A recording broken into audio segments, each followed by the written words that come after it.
Do celoslovenskej iniciatívy Do práce na bicykli sa pravidelne zapája aj Nitra. Jednou z aktivít sú cykloraňajky. Boli na Univerzitnom a Chrenovskom moste. Je to určené pre cyklistov, ale aj vlastne pre peších. Je to, aby sme nepoužívali tie autá, aby sme využili bicykle, kolobežky, ísť pešo. Cykloraňajky sú už pravidelnou súčasťou našeho mesta. Pripravujú nám naše občianske združenia, ktoré sú aktívne v rámci cyklistiky. Chceme, aby čo najviac ľudí mohlo presadnúť na bicykel, aby ideálne išli do práce na každodennej báze, tak aby tí ľudia, ktorí nemajú to šťastie alebo respektíve nemajú možnosti také, aby vedeli presadnúť na bicykel, aby potom nestali v zápche. Nitranský samosprávny kraj podporuje celoslovenskú iniciatívu Do práce na bicykli, ktorá beží v júni finančne spolu s Krajskou organizáciou cestovného ruchu. Je to určené v podstate pre každého, kto ide do tej práce alebo za kultúrou, možno za športom, jednoducho ide bez toho, aby využíval svoje osobné vozidlo. Cykloraňajky nemali raňajky iba v názve. Čerstvú kávičku, čaj, minerálne vody, sendviče, tyčinky, keksiky, takže je to také pestré ovocie tu máme. Je to fakt, že super na tom bicykli ísť a vyvetrať si tú hlavu. Sa snažíme chodiť na bicykli, aby sme podporovali zdravie a zdravý životný štýl. Do školy, keď chodím aj zo školy, si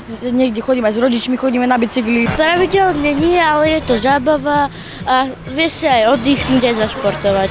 Aktívny cyklista, bol som vedavý, či ma tam niečo prekvapí, či niečo nového doma preštudujem, uvidím. Zámerom je podporiť cyklistov a dostať ich na cyklotrasy do bezpečia od premávky. My vieme, že na bicykel nepresadne človek, pokiaľ sa necíti bezpečne.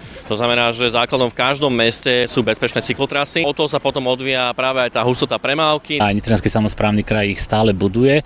Práve bezpečnosť je asi najdôležitejšia na tých cyklotrasách, hlavne na tých, ktoré sú vyasfaltované a ktoré sú vyznačené, pretože tam nemajú prístup žiadne motorové vozidlá. Jozef Jurík, televízia Nitrička.